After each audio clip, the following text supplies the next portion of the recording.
Court.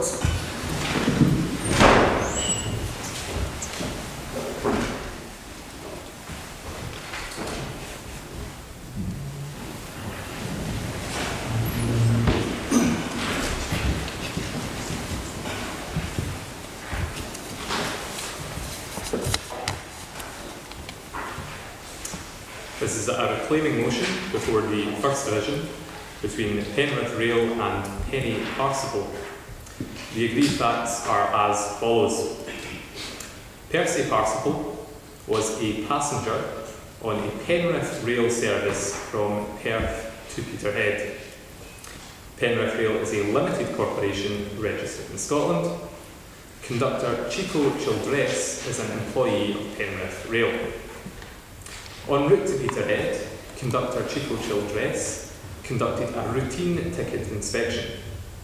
An argument ensued between Percy and Chico about whether or not Percy had shown his ticket, and conductor Childress threatened to report Percy for not having the appropriate ticket. The disagreement continued for several minutes, at which point a third, as yet unidentified passenger took it upon himself to remove Percy Parsiple from the train by force, asking conductor Childress if he wanted the big man to remove this wee ball bag from your train.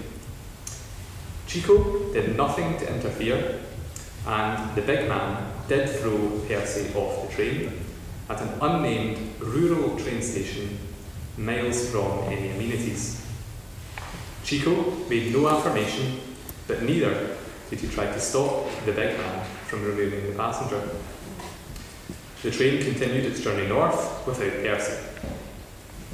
Percy Parsiple was a diabetic and was travelling without his insulin or any mobile phone. After being forcibly disembarked from the train, Percy was unable to get home to his life-saving insulin and died later at night. Doctors testified in court that had Percy made it home that night, even with considerable delay, and taken his insulin, he would have survived. The case history is as follows. Penny Parsiple, Percy's daughter, raised an action in the outer house claiming that the conductor had been negligent in refusing to interfere with the passenger who threw Percy off the train, and therefore Penrith Rail was vicariously liable for the omission of conductor Chico Childress. The Lord Ordinary found for the pursuer and ruled that the conductor was negligent and a vicarious liability attached to Penrith Rail. In the outer house, Penrith Rail sought to rely on the limitation clause in the contract for carriage. The Lord Ordinary held that this constituted an unreasonable term as a result of the incident was death. This finding has not been appealed. However, Penrith Rail lodged a reclaiming motion in the inner house on the following grounds. Firstly, that there was no special relationship between any of the parties, per Lord Gough in Maloko against Littlewoods, as cited in the 1987 edition of the Session Cases at page 37. Secondly, there is no authority for imposing vicarious liability for a pure omission by an employee of a company. Okay.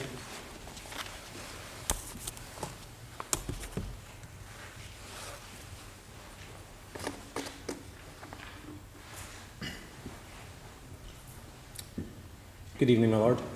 My name is Mr. Michael Riley. Together with my learned senior, Mr. Rory Leishman, I will be appearing on behalf of the Reclaimer. Mr. Riley, it's entirely my fault, not yours. You're not getting the benefit of the microphones, which may or may not be switched on. I'm a bit hard of hearing, so that I encourage you. And your voice level is fine. The problem is mine.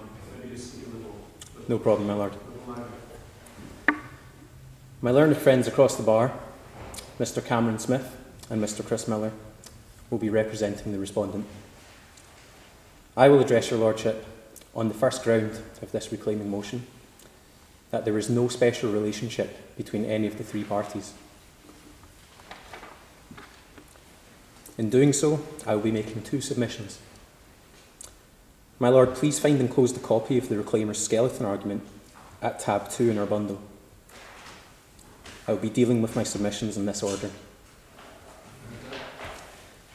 My first submission is that in an action based on the deliberate wrongdoing of a third party, Lord Gough's special relationship test must be applied, as opposed to the standard test for negligence.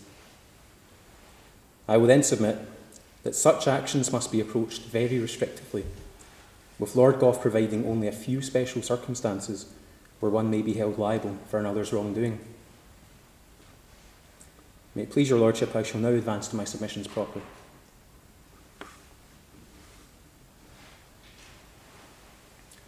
My Lord, in an action based on deliberate wrongdoing of a third party, Lord Gough's special relationship test must be applied.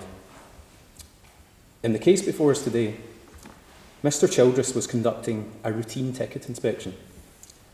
This inspection led to an argument with Mr. Parsiple, who was unable to produce a valid ticket. Mr. Childress acted in an appropriate manner as an employee of Penrith Rail. He was simply carrying out his duties. This argument led to the intervention and involvement of who we only know as the big man, who proceeded to remove Mr. Parsiple from the train.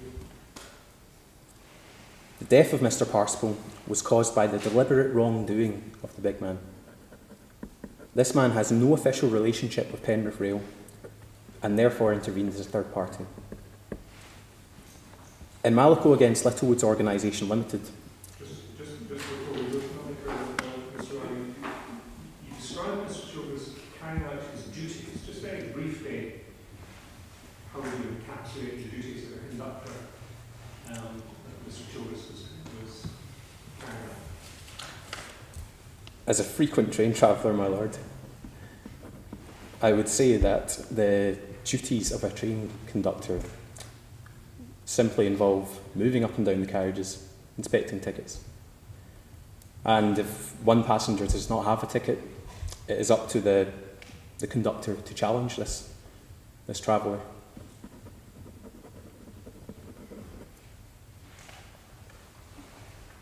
So is it sort of disciplinary role?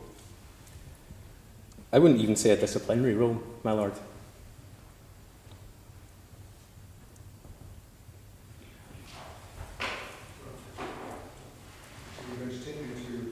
I don't plan on taking you directly to Malacco yet, my lord. I would just like to sum up the special relationship test that Lord Gough devised in this case. He held that in the event of a wrongful act of a third party, liability and negligence cannot be found simply on foreseeability, that the pursuer will suffer loss or damage by reason of such wrongdoing. He ruled that the offender may only be held liable for a third party's wrongdoing in special circumstances. This approach has subsequently been regarded as the correct method and was explicitly approved by their Lordships Reid and Hope in the case of Mitchell against Glasgow City Council. If your Lordship would turn to the case of Mitchell against Glasgow City Council, at tab 3 in the Reclaimer's Bundle, 2009 UK House of Lords, page 21, and to the judgment of Lord Hope at paragraph 20.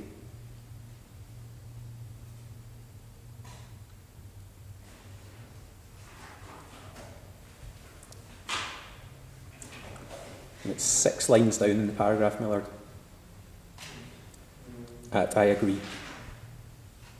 I agree. Yes, His Lordship states, I agree with Lord Reid that Lord Gough's approach is the one that should be applied to the problem raised by this case. We are dealing here with an allegation that it was the defender's duty to prevent the risk of harm being caused to the deceased by the criminal act of a third party, which they did not create and had not undertaken to avert. Lord Hope here is referring to the special relationship test, which I will examine in detail in my second submission. It is therefore submitted, my lord, that Mr. Childress can only be found negligent with vicarious liability attaching to Penrith Rail if it can be found that there was a special relationship between Penrith Rail and its employee, Mr. Childress, Mr. Percy Parsiple, and the intervening third party known as the big man. Right. And just get that from you again. Because you say the harm was caused by the wrongful act of a third party, who's the big man, Penrith can only be liable if there was a special relationship, just give me that again, Only if there was a special relationship between the three parties. between the three parties. Yes, my lord. And the three parties are, That is Penrith Rail and its employee, Mr. Percy Parsiple, and this intervening third party known as the big man.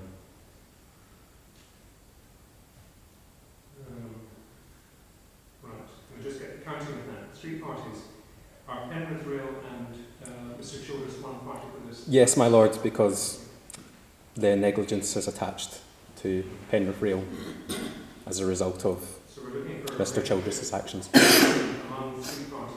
Yes, my lord.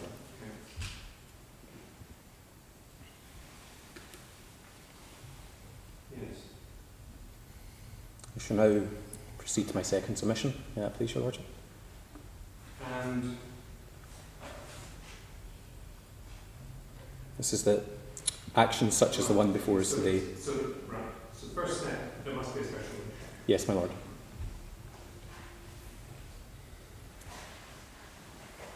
Actions where there must be such a special relationship, my lord, must be approached very restrictively, with Lord Gough providing only a few special circumstances where one may be held liable for another's wrongdoing. It is a fundamental principle in the law of delict that one will not be held liable for another's wrongdoing. If your lordship would turn to the case of Malacco against Littlewood's organisation at tab 4 in the Reclaimer's Bundle, 1987, Session Cases, House of Lords, page 37, and to the judgment of Lord Gough at the top of page 77.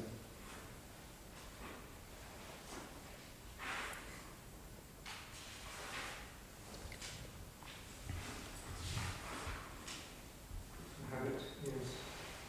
Here his lordship quotes Lord Sumner, who summarised this principle in the case of Wellblundell against Stevens.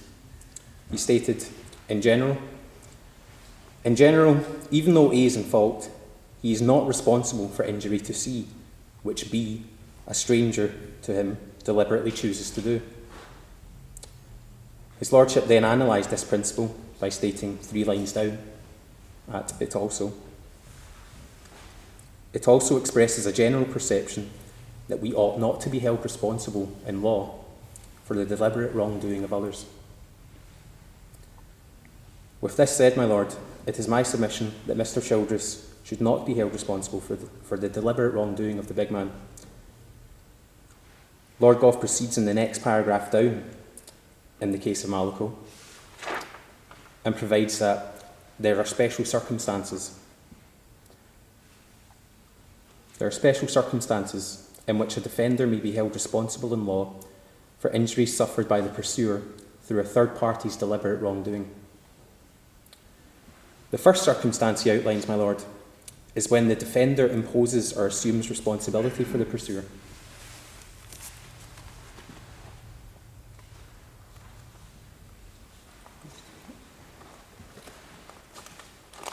And that is about halfway down the page. His lordship referred to the case of Stansby against Trauman as an example of this situation, where it was held that the defender was liable for the theft of a third party as he was under a contract which implied responsibility for the pursuer's home. This example is clearly distinguishable from the present case, my lord, as even if there was a contract of sale between Mr. Parsiple and Penrith Rail, it did not impose responsibility on Mr. Childress for the personal well-being of Mr. Parsiple. If you were asked to state the position shortly, Mr. Riley, are there a fixed number of situations that give rise to a special relationship, or is that, or is Lord Gough merely giving examples?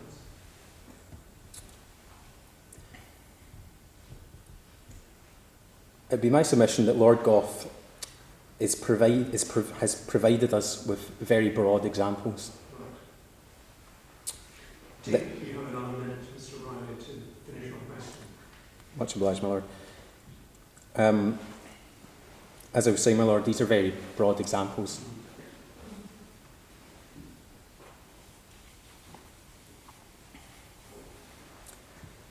The second circumstance outlined is when the defender is in a position of control over the third party. His Lordship used the case of Home Office against Dorset Yacht Co. as an example, where the defender was held liable for a third party's destruction of property, as they had provided security guards to control them. It is clear to see that Mr. Childress, as a ticket inspector, is not obliged to physically control passengers as part of his employment. I'm aware that time is against me, my Lord. I can sum up my third point in just a minute. Lord Gough also provided as a general circumstance, one where the defender negligently causes or permits a source of danger, and a third party interferes with it and sparks off the danger. He refers to this in the last paragraph of page 77 at the top. The example used by his Lordship was the case of Haynes against Harwood, where the defender was held liable after leaving his horse-drawn van in a public area, which went out of control after a boy threw a stone at the horse. By conducting a routine ticket search, Mr. Childress was not negligently causing or permitting a source of danger. He was simply doing his job. It was not a foreseeably dangerous situation in which a third party would get involved. My Lord, it is plainly obvious that such circumstances do not apply to the case before us today. I therefore submit that there was no special relationship between the three parties, meaning Mr. Childress cannot be deemed negligent for the wrongdoing of the big man, and vicarious liability should not attach to Penrith Rail. And unless I can be of any further assistance, my Lord, that brings to an end of my submissions. No, thank you very much for Mr. Ryan. Much obliged, my Lord.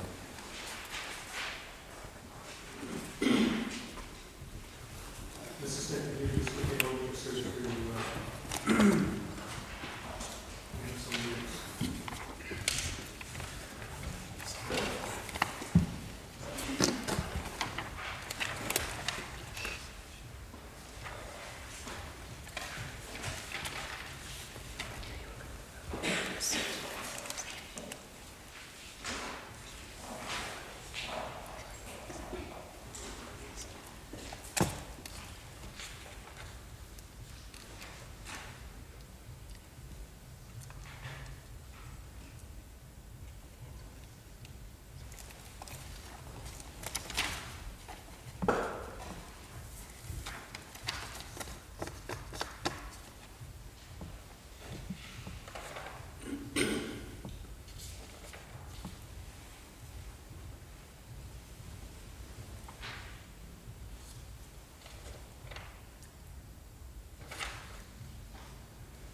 Yes, Mr. Smith.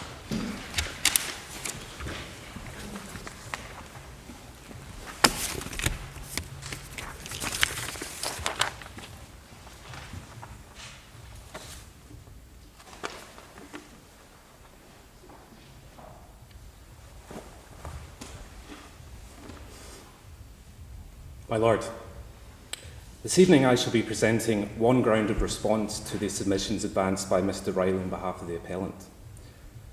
If I could now refer you to our skeleton argument located at tab 1 of our bundle.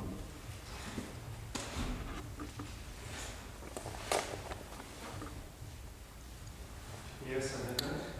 Broadly speaking, my Lord, my submission shall explain why the present case can and should be distinguished from that in Maloko versus Littlewoods, arguing that irrespective of what has been argued by junior counsel for the appellant, the appropriate test is that contained in Lister and Hesley Hall. If you are satisfied, may I now proceed with my submissions proper?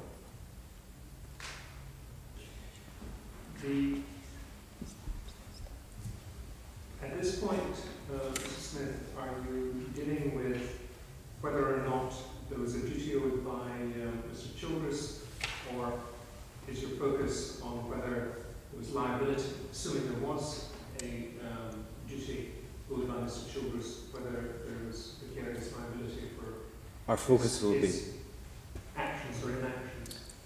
I will be referring to his acts and omissions whilst on the train. Sorry, can you just give that? The acts and omissions on the train of the conductor, that's what my submission So, will so contain. we're dealing with whether or not there's a duty. Yes. Right, thank Yes.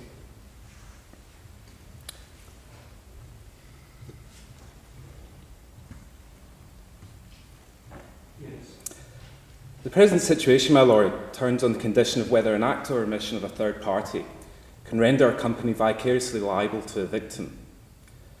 Mr. Riley has delivered some enlightening and legally accurate propositions of law based on the local against Littlewoods, which, although correct in every sense of their legal substance, have little bearing on the factual premise of the present case. The local in Littlewoods is a case concerned with whether a company could be held liable for the deliberate wrongdoing of a third-party neighbour. We are not disputing that in such a situation, a special relationship, as stated by Lord Gough, will be required to impose liability, and requires that a closer relationship was in fact necessary between the parties. It's our submission, my Lord, that in the present case such a connection can be established sufficient to find liability.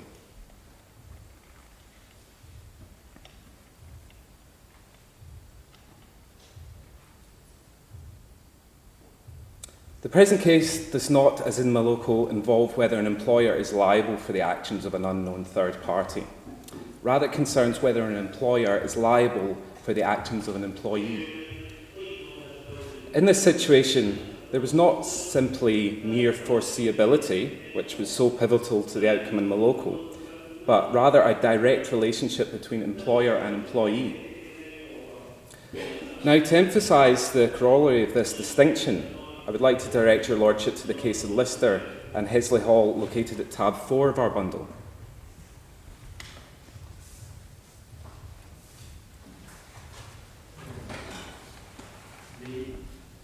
Just so I'm following,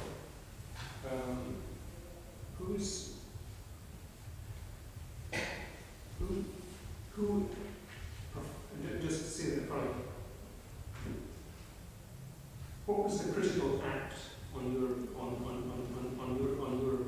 You said that this is not a case of liability for a third party. Sure.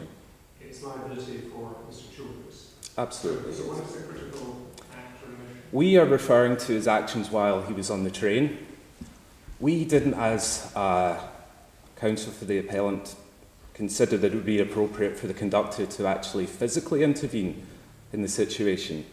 But at the very least, a word or words could have been said to the big man to let him know that it wasn't appropriate that he should be physically throwing somebody off a train. Furthermore, this wasn't his only omission. He has said that he has the capability to report offences on his train. Now, he had 2 opportunities to do that. It was while this event was actually taking place, and the second was in the intervening time when Percy was actually thrown off the train.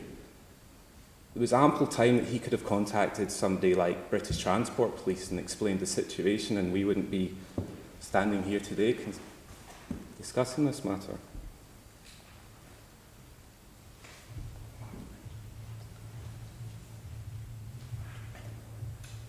Thank you. You were about to take me to this. Yes, sure. Tab 4, please, my Lord.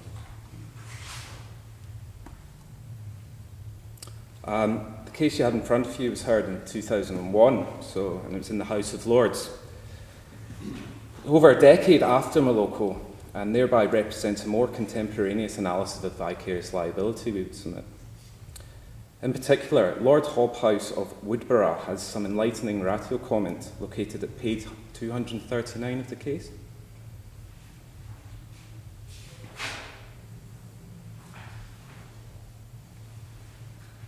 I've got it, yes. Yeah, if I could refer you to paragraph 55, just above marker D. As a sentence that begins, the liability of employers. Yes.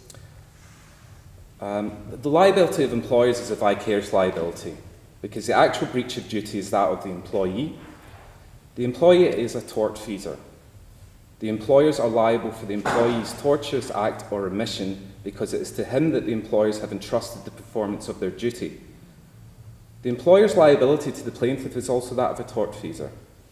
I use the word entrusted in preference to the word delegated, which is commonly but perhaps less accurately used. Vicarious liability is sometimes described as strict liability.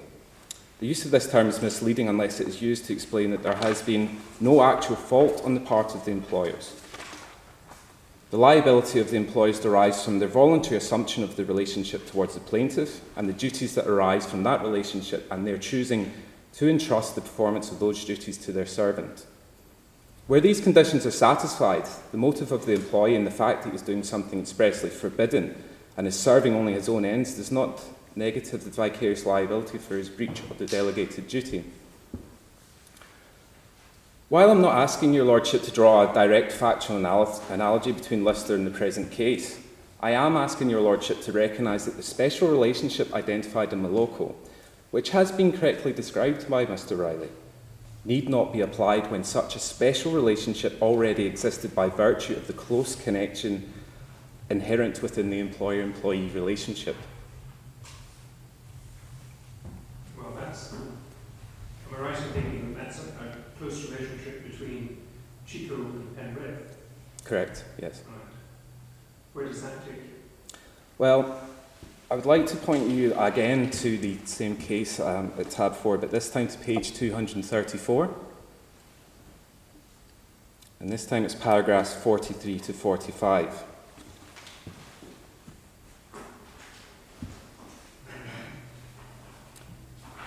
My lord, this section is quite lengthy, so if it's... Sorry, first of all, could I just have the page again? Yes, sure, it's 234. 234.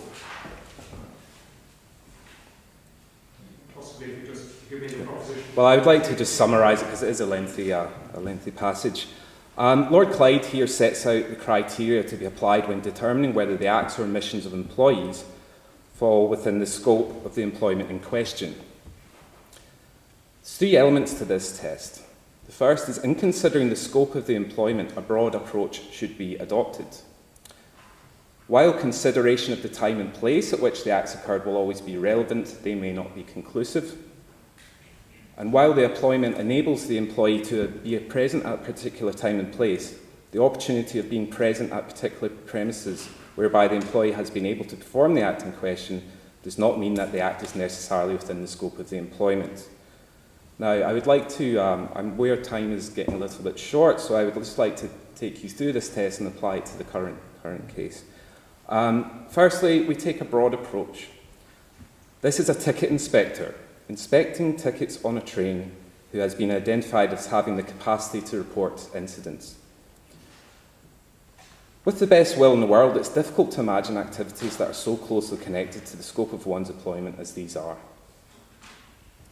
The time and place the act occurred was indeed at a time and place where, as a ticket inspector, would normally be able to carry out his duties. And thirdly, had it been that he had in fact engaged the big man and made an affirmative disapproval of his actions, or conversely called the British Transport Police not merely at the time, but in the aftermath to inform them of what had happened, the connection between his duties delegated to him by the company and Percy Parcival would have been discharged. But that is not how it happened, and consequently the special relationship necessary to find liability did in fact and in law exist.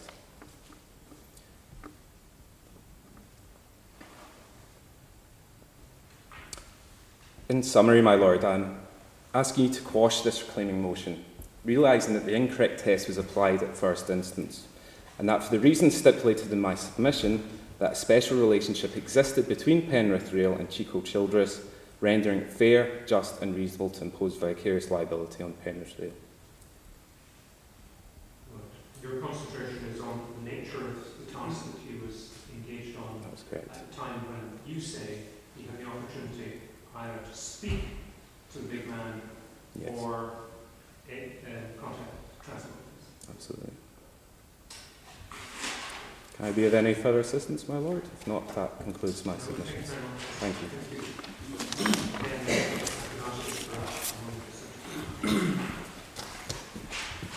you.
No, solution.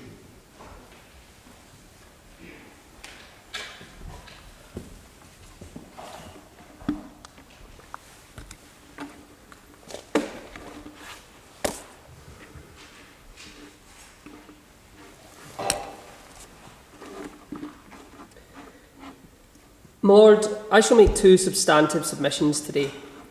As my junior has already mentioned, our skeleton can be found at tab 2 of our bundle.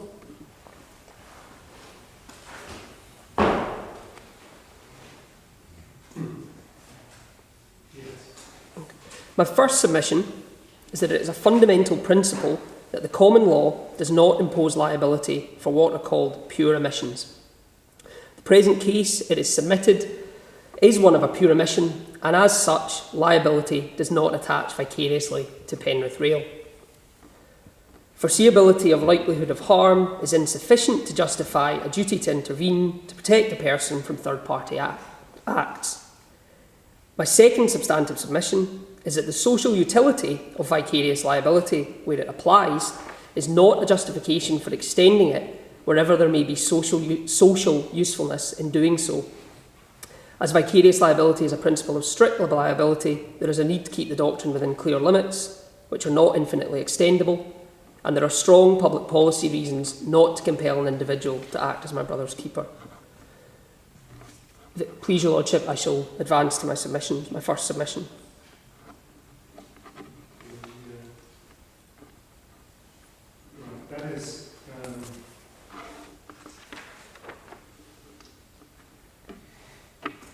That is using Stoughton and Wise to support the view that vicarious liability should not be over-generously extended, or by fail to understand the point. Well, firstly, my Lord, I'm going to use, I intend to use Bernard and the Attorney General of Jamaica to support the principle that vicarious liability needs to be kept within clear limits, and then to use Stoven against Wise to just generally to talk more about the public policy ramifications.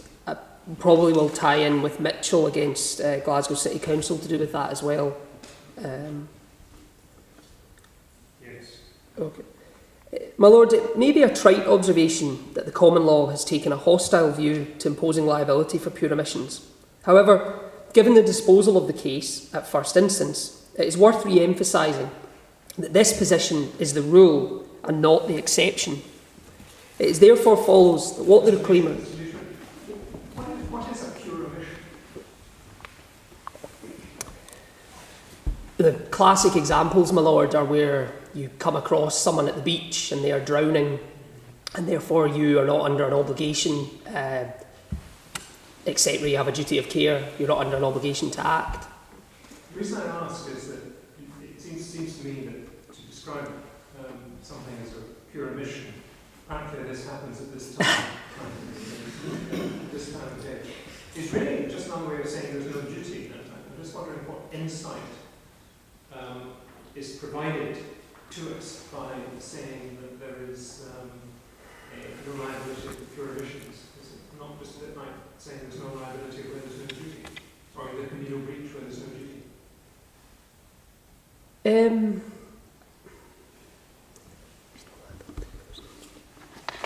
I suppose it is, my Lord, in my submission, it's another way of putting that point, that it may be, because it's the rule, rather than looking for a duty of care, you just establish that there is no liability for a pure omission.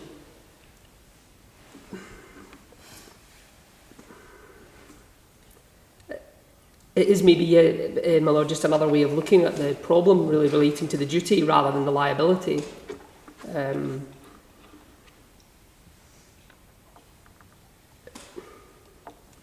the important thing is to understand that that's the basic rule. Yes, my Lord. Therefore, the application of the existing rule would, in our submission, would result in the straightforward finding that the reclaimer is not liable in this case. If I could take your Lordship to the case of Moloko, which my junior referred to, it's at tab 4 of our bundle. I again would like to refer to Lord Gough's opinion on page 76.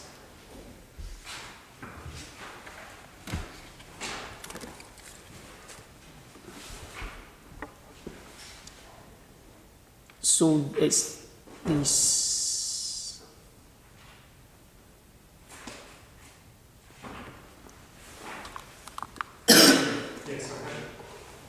It's the second paragraph where it says why, the indentation. Why does the law not recognise a general duty of care to prevent others from suffering loss or damage caused by the deliberate wrongdoing of third parties?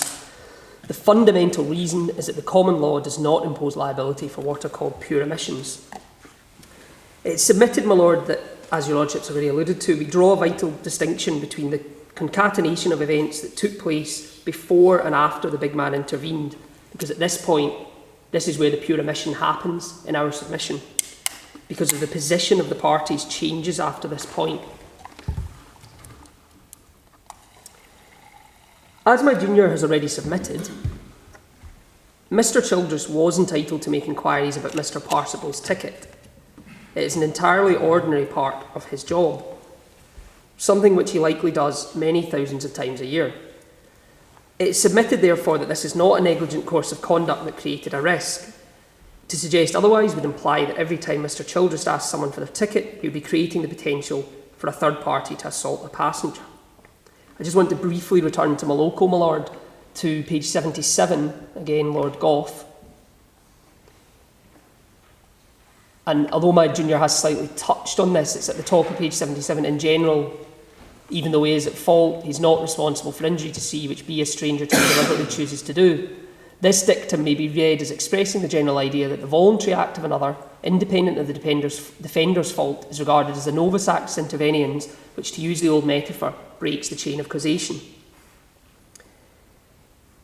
It is our submission that in the present case, the big man's autonomous and unprompted intervention puts in motion a new sequence of events, which ends the previous sequence of events between Mr. Parsiple and Mr. Childress, the conductor. Furthermore, in this second sequence of events, Mr. Childress is no longer a principal player, but is relegated to the role of a passive observer. In this sequence of events, the big man and Mr. Parsiple are the principal players, and it is submitted that the big man deliberately chose to act, and further that he was neither prompted, invited, nor coerced by Mr. Childress into doing so. Is that a fair representation of the agreed facts? I think the big man, as we're asked, Mr. Childress,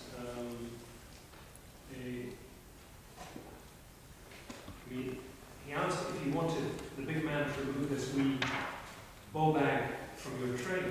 Now, is that an indication of someone acting autonomously? Well, it would be my submission, my lord, that Mr. Childress doesn't pose the question to the big man. He doesn't ask him for his assistance. Big man poses it, and in that sense, it's the big man that initiates the action. It's not the conductor who requests his assistance or who asks him to intervene. He seems to be looking for some sort of moral approval from the conductor. But crucially, for our purposes, my lord, the conductor, as it says in the facts, doesn't affirm the question. This is his omission. And I would submit, my lord, that it begs the question, had the conductor, as my learned friend across the bar suggested, verbally refused the request of the big man, what would the consequences be if the big man had ignored this verbal request by the conductor, this hypothetical verbal request? Should the conductor then physically intervene, with the ramifications that would follow on from that, or the consequences that would follow on from that?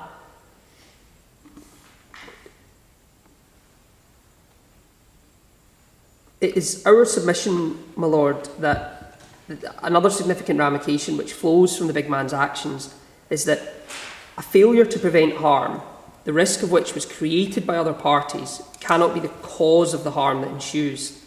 And it is submitted that the party who omits to prevent the harmful upshot of a causal process begun by a third party can be said to have allowed the harm to occur, but not himself to have caused that harm, and in no circumstances can allowing be itself a kind of causing. So the relevance of this to the present case is that, as your Lordship alluded to, Mr. Childress may have, by not intervening, allowed the big man to act, but he was not liable for it, and in this instance it was a pure omission, for he was not under a duty to intervene. Developing onto this submission, my Lord, and aware time is going against me, foreseeability or likelihood of harm is insufficient to justify a duty to intervene to protect the person from third-party acts. Mr. Childress in this situation is not under an affirmative duty to intervene, even if it is foreseeable or likely that harm will occur to Percy. Authority for that statement can be found in the Mitchell against Glasgow City Council case, which my junior again referred your Lordship to. It's paragraph 15, and again it's Lord Hope's opinion, my Lord. This is where his Lordship, I'm not seeking to rely on the facts of this case, it's just where Lord Hope's discussing the common law. 3 points must be made at the outset to put the submission into its proper context. The first is that foreseeability of harm is not of itself enough for the imposition of a duty of care. Further down the same paragraph, it's about halfway down, Lord Hope says the second, which flows from the first.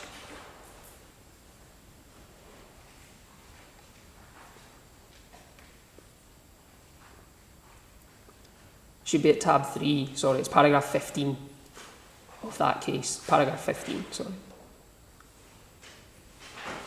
Yes. So it's about halfway down that paragraph. The second, which flows from the first, is that the law does not normally impose a positive duty on a person to protect others. And then slightly further down, the third, which is a development of the second, is that the law does not impose a duty to prevent a person from being harmed by the criminal act of a third party based simply upon foreseeability.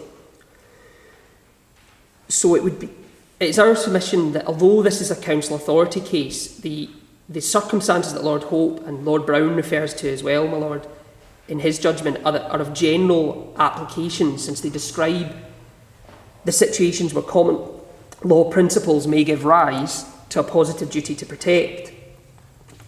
And it is notable that in a unanimous judgment, the House of Lords rejected the submission that a landlord owes a duty to warn, or that a landlord is vicariously liable for his tenant's crimes. So if we apply this to the present case, even if it was foreseeable to Mr. Childress that Mr. Parsifal would have been injured by being ejected from the train, he's not under a duty to take action.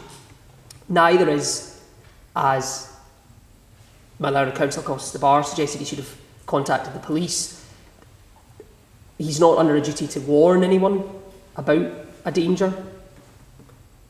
And it would be submitted that in the Mitchell case, there's a stronger contractual relationship between the two parties because of a landlord and a tenant. There's the possibility in a case like that, a situation such as that, where the landlord can ask for references, so he knows the nature of his tenant, whereas the contractual relationship is weaker on a train. It would be. But there is a contract. There is a contract of carriage, yes. I can't deny that, my lord. If it please your lordship, I'd like to now advance to my second substantive submission, which is that vicarious liability should be strict, because it's a principle of strict liability. There's a need to keep the doctrine within clear limits, and it is not infinitely extendable. For this, I'd like to turn to tab 5, my lord, which is the case of Bernard against the Attorney General of Jamaica. It's a Privy Council case. It's the neutral citation of United Kingdom Privy Council 47 from year 2004. Yes, Much obliged, my lord. The particularly all I wish to focus on is the judgment of Lord Stein, who gives the judgment of the court. I'm not seeking to rely on the facts, where he says at paragraph 21, where he says vicarious liability is a principle of strict liability. He goes on to talk about, and then at the bottom of the paragraph he says, this consideration underlines the need to keep the doctrine within clear limits. And at the very last sentence of paragraph 23, the principle of vicarious liability is not infinitely extendable.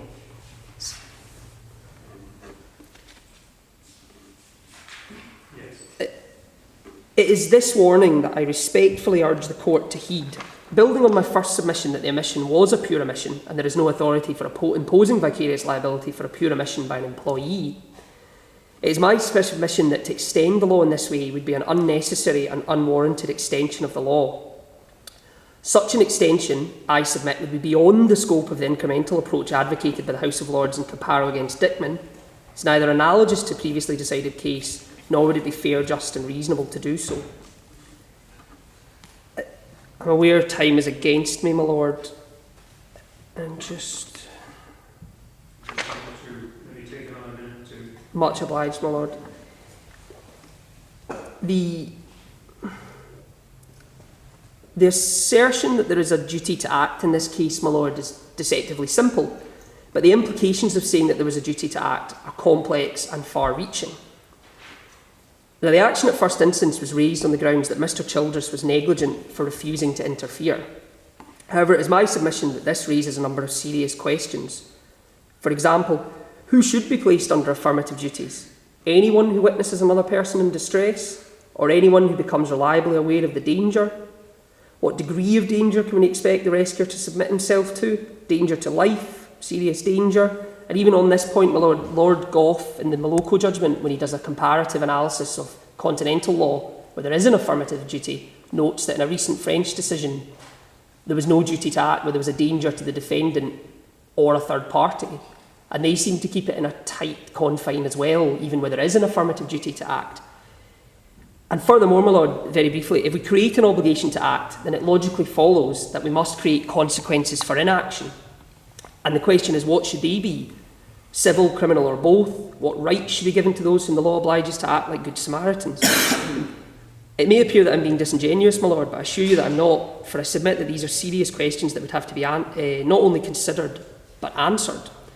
And for the purposes of the present case, setting the precedent that an employer is vicariously liable for the pure omission of an employee would imply that in a future analogous case, the onus would be on one in Mr. Childress's position to take positive action and accept the consequences of this action, whatever they may be. And owing to the principle of vicarious liability, is that any employer would have to accept the consequences of this action also.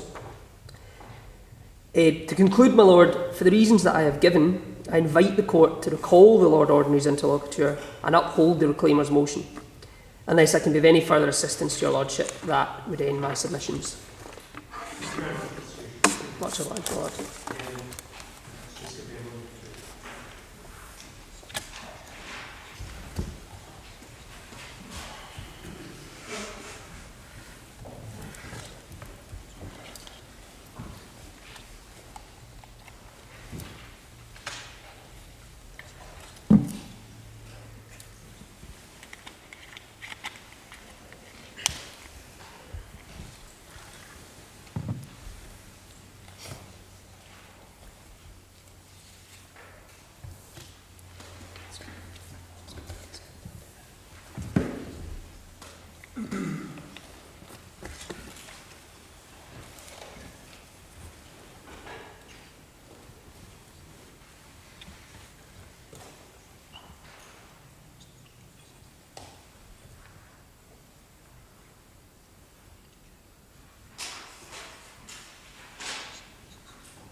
Good evening, my lords.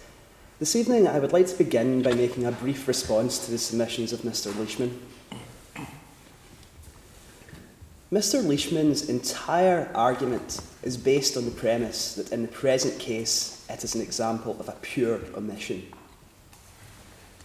Now, in light of this, my lord, I would like to challenge this submission. And so my first submission before the court this evening is that we must draw a vital distinction between pure omissions and omissions in the course of action.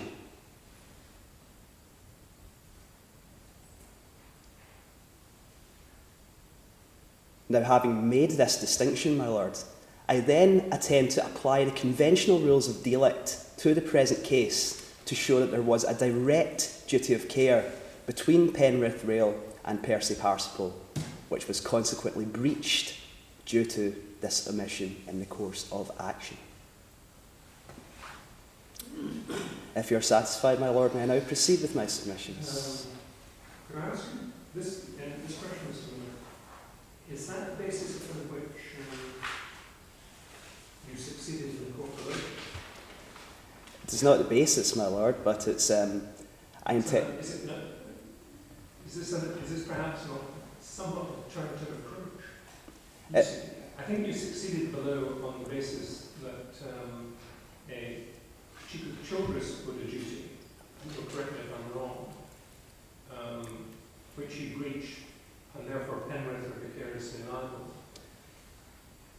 You're now seeking to persuade me that there was a direct duty owed by Penrith, which Penrith breached. That's exactly what I'm saying, my lord. What I'm saying is that even if we accept that you could get to this outcome this way, there is also another way to get to the same outcome in this case, and this is what I'm going to justify in my second submission, and I will do this through the lens of the test in Caparo and Dickman.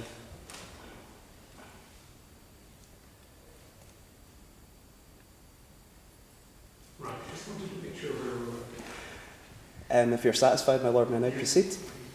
To begin, my lord, I would like to say that we must make a vital distinction in both law and policy between pure omission and omissions in the course of action. Now, regarding pure omission, my lord, there are absolutely no circumstances where any person is under an obligation to be their brother's keeper.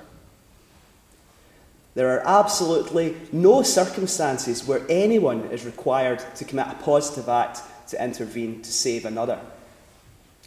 However, my lord, in the present case, it is our submission that we must make a vital distinction between this moral, philanthropic-based form of action, which in the event of a pure omission, and another type of omission.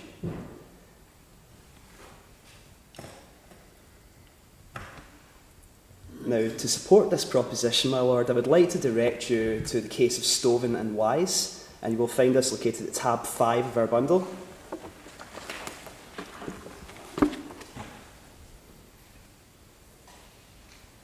Yes. And in particular, I would like to direct you to page 930, and it's the judgment of Lord Nichols of Birkenhead.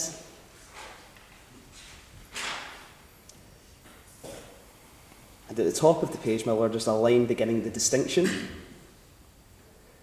Now here, my lord, it is said, the distinction between liability for acts and liability for omissions is well known. It is not free from controversy. In some cases, the distinction is not clear-cut. The categorisation may depend upon how broadly one looks when deciding whether the omission is a pure omission or is part of a larger course of activity set in motion by the defendant. Failure to apply the handbrake when parking a vehicle is the classic illustration of the latter. Then the omission is the element which makes activity negligent. And then he gives an example of a case to back that up, my lord. But however, it's the next part of this which I would particularly like to draw your attention to. It said, despite the difficulties, the distinction is fundamentally sound in this area of law. The distinction is based on a recognition that it is one matter to require a person to take care if he embarks on a course of conduct which may harm others. He must take care, not to create a risk of danger. It is another matter completely to require a person who is doing nothing to take positive action to protect others from harm for which he is not responsible. My lord, in the present case, Chico Childress is a conductor on a train. He has duties which involve collecting tickets, as we have seen, and also a reporting mechanism which he threatened to use against Percy Parsiple in the present case for not abiding by what we can assume are the agreements in a contract of carriage, aka not having a ticket. Now, my lord, what I'm saying on the facts of this case, I would like to use this as an analogy. Were it to be that I was to call Mr. Smith a ball bag, Now, under no circumstances would this give rise to an affirmative duty for anyone in this court to interfere with me. But in the facts of the present case, where someone says, would you like me to get this wee ball bag off this train? When that is said, it directly relates to his duties in reporting incidents of non-compliance with regards to tickets, with regards to whether people are abiding by the terms and conditions of carriage. What I'm saying, my lord, is that no one is under a general duty to commit an act to help another. However, in the course of action, if someone has a duty, in this case, Mr. Childress, a duty to discharge by using the reporting mechanism, by not doing that, he has essentially established this crystallisation in the present case, and it is not pure omission per se, but rather an omission in the greater scheme of authority stemming from the company. So if in the same carriageway there was an employee of Network Rail, not Penrith, who is a track inspector, and is travelling this line for track inspection purposes, whatever they are, at the start of the traffic as it's going along. If he had observed everything happening,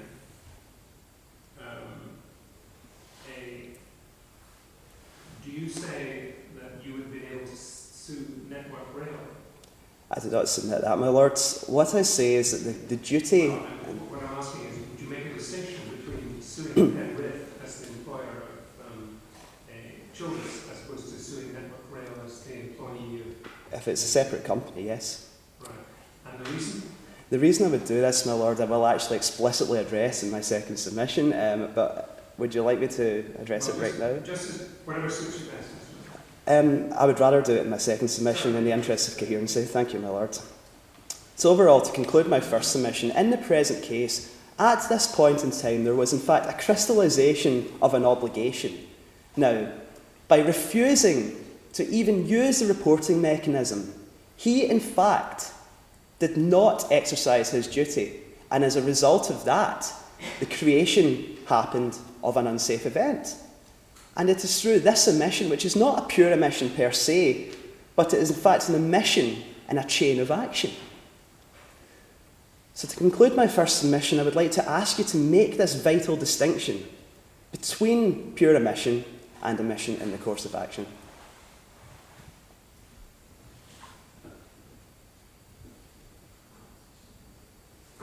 May I now proceed with my second submission, my lords? Now, for the purposes of my second submission, and purely in the interest of expediency, I'm going to frame it through the tripartite test in Caparo and Dickman. You will find the Caparo case located at tab 6, my lord, but in the interest of expediency, I would like to summarise the test in 3 points: foreseeability, proximity, and it is fair, just, and reasonable to impose liability in the present case. Now, my lord, the second and third of these terms, they are no more than convenient labels to attach to new circumstances which, as they emerge before the courts deem it incremental, as said by Mr. Leishman, to give right... When you said the second and third, you mean proximity? And the fairness, justice and reasonability. The incremental approach of the law of dialect recognises that as new factual scenarios come before the court, in many circumstances it will be in the interests of public policy and the interests of fairness to in fact impose a duty of care of a given scope. Now, I would first like to address these second and third requirements, my lord, and to do that I would like to direct you to the case of dry aluminium. You will find this located at tab 7 of our bundle.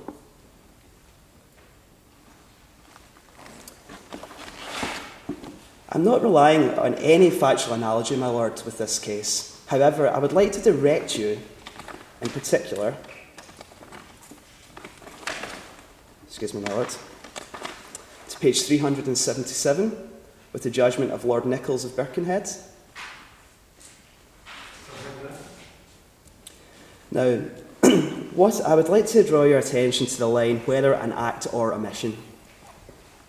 It is located near the top of the page, my lord. Which paragraph? It is at paragraph 21, near marker B. And it says, Whether whether an act or omission was done in the ordinary course of a firm's business cannot be decided simply by considering whether the partner was authorised by his co-partners to do the very act he did. The reason for this lies in the legal policy underlying vicarious liability. The underlying legal policy is based on the recognition that carrying on a business enterprise necessarily involves risks to others. It involves the risk that others will be harmed from wrongful acts committed by the agents through whom the business is carried on. When those risks ripen into loss, it is just that the business should be responsible for compensating the person who has been wronged. The policy reason dictates that liability for agents should not be strictly confined to acts done within the employer's authority. Negligence can be expected to occur from time to time. Everyone makes mistakes at times. Additionally, it is a fact of life and therefore to be expected by those who carry on businesses that sometimes their agents may exceed the bounds of their authority or even defy express instructions. It is fair to allocate risk of losses thus arising to businesses rather than leave those wronged without the sole remedy. To summarise, my lord, victims are entitled to their damages. Now, what this recognises, my lord, is when a company engages in acts, a company engages in business activity, in this instance running a railway company, they employ people, they carry out a risk assessment exercise to make sure the people they employ are in fact fit for the job. When they do this, my lord, they accept the advantages which can come with successful enterprise, and at the same time, responsibility for any acts or omissions which can be negligent to others through their agents. A company is a legal fiction, my lord. It cannot act but for its agents. In the present case, by employing someone who is incapable of doing this, they should have exercised a risk assessment exercise, and clearly they did not, therefore failing to actually discharge any duty they had. Now, my lord, I submit that this satisfies completely the ground of public policy and fairness, justice and reasonability. I mean, this is the essence of vicarious liability. This is why it exists.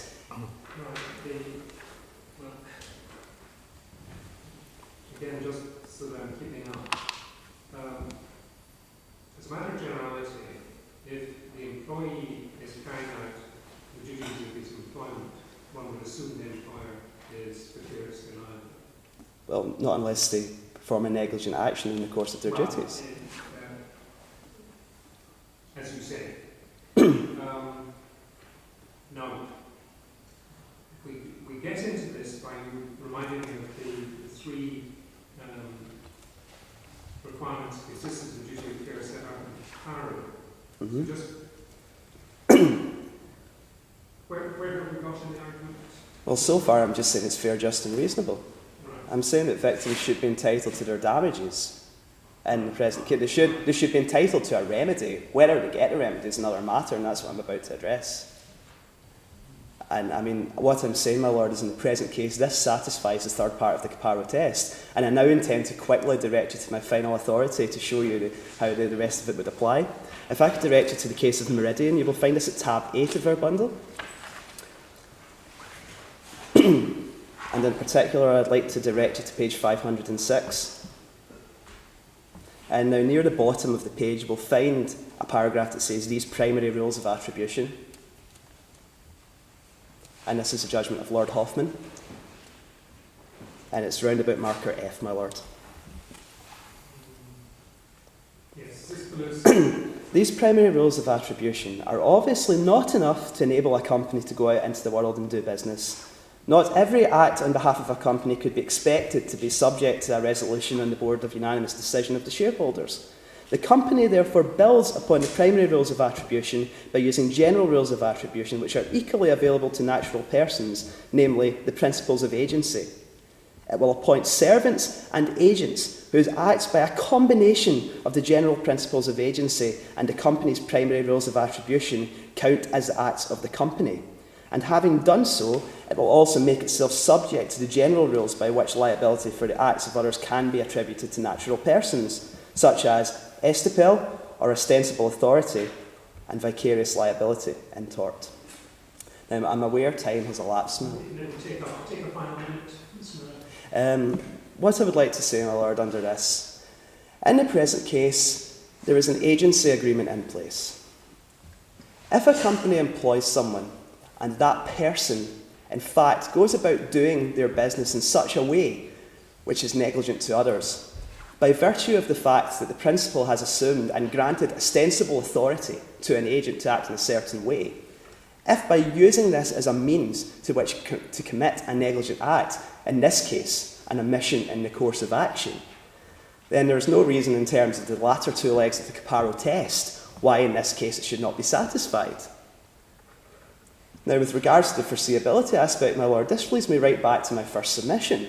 The point is, in the present case, when we heard in the context of this employment with this ostensible authority to do X, Y, and Z, namely collect tickets and to report incidents, it is foreseeable from the company that if someone fails to do this and fails to exercise diligent and good practice in their work, then people could get hurt. Now, this is as much a matter of corporate governance and risk as it is one of substantive law of delict. And what I'm trying to get your lordship to see, is that by appointing this person in this position where they committed this tortuous omission, they have completely satisfied the Caparo test between the employer and perse participle.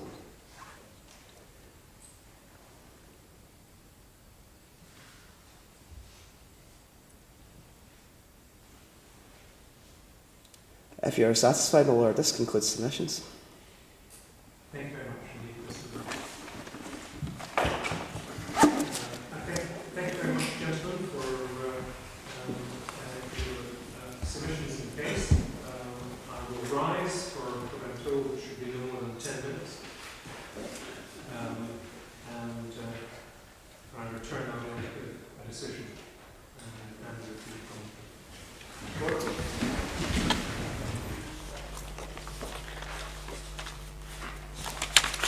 Well, first of all, the answer that you're not interested in. If I'd been deciding this appeal, I would have, or this reclaiming motion, I would have refused the reclaiming motion. One of the many difficulties about judges is that they always think they know best, and I'm not entirely sure that I would have pled this case exactly as it appears to have been pled in the problem, for which, of course, the mooters are not responsible. But it does appear to me that this is not really a case of pure omission, and if it is to the proximate cause of harm is the big man putting Percy off the train, then I think there are sufficient special circumstances to make the conductor, who makes no attempt to intervene, liable. That, however, is not the question which is the important question of the evening. The important question of the evening is to decide which of two excellent teams of mooters have edged it over the other, because that is what it, in my assessment, comes to be. This is not the first time I've been asked to judge a moot, but I think it's probably one of the most difficult things that I find myself doing in the course of a year, and it's particularly difficult when the standard was as high as it was this evening. I appreciate it's no consolation for the team that comes second to be told that they were very close to the team that came first, but that is the facts of this evening. So I would begin by congratulating all the mooters involved, and if ever they want to pursue the careers of litigation counsel, I'll very much look forward to be in a court where they appear for real. That said, my judgment is that the team for the respondent this evening, that's Chris Miller and Cameron Smith, just edged it over Rory Leishman and Michael Riley, but there was no shame in coming second in this contest. So congratulations to the winners, but also congratulations to the very close second team.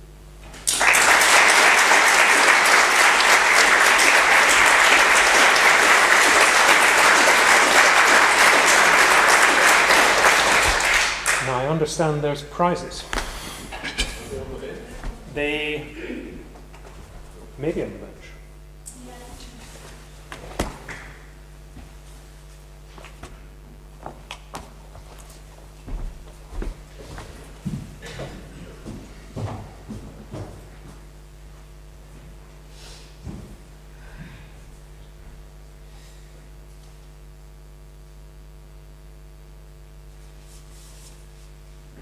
This is where I'm my beautiful assistant. Or at least Mr. Ross.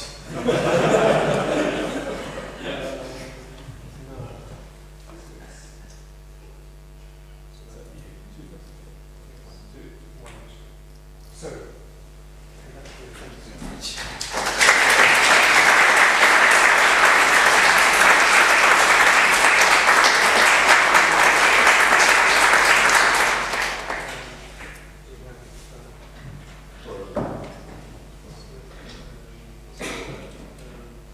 in addition to that, there's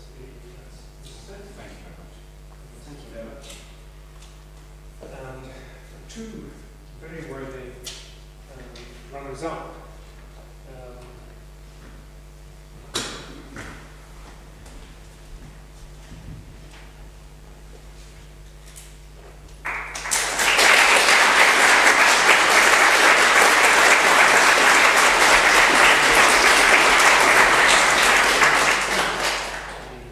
Rory. Well done.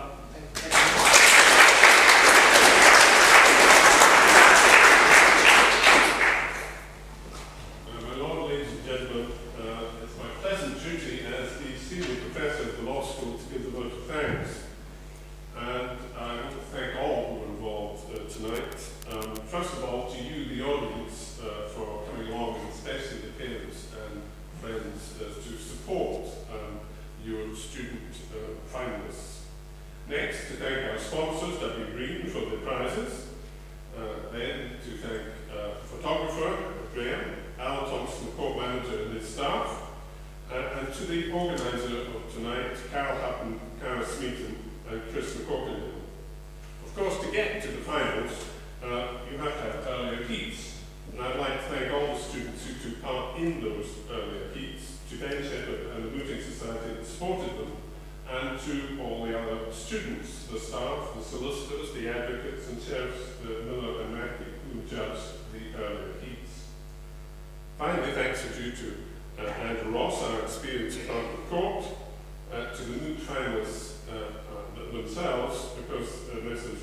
Leishman, Riley, Miller and Smith have entertained and enlightened us by their impressive efforts tonight. So I wish to add my congratulations to Lord Brodie's for your efforts.